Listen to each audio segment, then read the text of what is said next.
Hey, salut, salut! Comment ça va? Sylvain Dubreuil ici, auteur, conférencier. Hey, aujourd'hui, 18e capsule déjà sur 30 choses que vous n'apprendrez jamais à l'école. Ben non.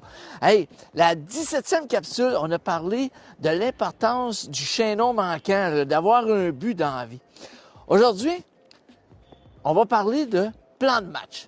Parce que, vois-tu, t'as beau avoir le meilleur but dans la vie, des meilleurs objectifs, si t'as pas de plan pour y arriver, là, ça vaut rien. OK? Imagine-toi un boxeur, hein, que il a 17, 18 ans, 19 ans. Là, lui, son rêve, là, son but ultime, là, ça serait d'être champion du monde. OK? Imagine ça, là. Puis là, il s'entraîne, le gars. OK? Il s'entraîne. Il est au gym 2 fois par jour. Écoute, il frappe sur les sacs, il fait de la corde à danser, tu sais, il fait tout. Il est en parfaite forme, là. Puis il arrive sur le ring, premier combat, puis il en mange une maudite. Tu sais, une maudite qui... Puis il retourne 2, 3, 6 mois plus tard sur le ring, puis il en mange un autre maudite. Hein? Ben, tout ça, là, à cause d'un petit détail. Il n'y avait pas de plan de match. Il est rentré dans le ring, puis lui, là, tout l'entraînement qu'il a fait, là, c'était toujours contre des boxeurs droitiers. Et quand il est arrivé sur le ring, il n'avait pas étudié, il n'avait pas fait de plan de match, il n'avait pas étudié les vidéos de l'autre boxeur, puis étudié ses failles, puis tout ça. Mais il ne savait pas que le boxeur, de l'autre côté, là, c'était un gaucher. Bien, c'est un petit peu ça qui arrive à bien des gens quand ils veulent commencer à faire un changement. Ils ont trouvé le but. Ils se sont trouvés un objectif. Tu sais, quelqu'un veut changer son style de vie. Il veut changer de travail. Bien, c'est bien le fun, là, de savoir vers quoi on veut aller.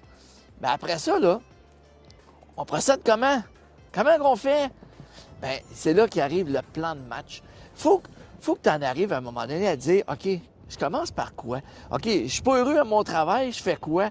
Bon, ben, je vais aller faire une formation dans d'autres choses, je vais retourner à l'école, je vais aller donner mon nom dans une entreprise dans laquelle ou dans le domaine où je voudrais me réorienter.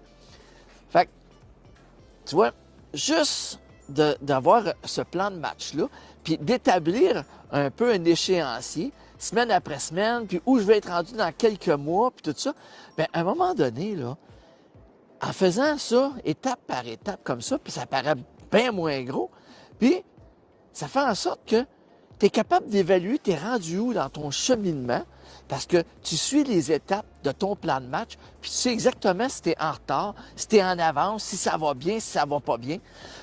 Parce que c'est sûr que même si tu as un plan de match, que tu auras beau avoir l'objectif bien clair, puis avoir un bon plan de match, ça ne veut pas dire que ça va s'en aller direct à l'objectif. Ben non.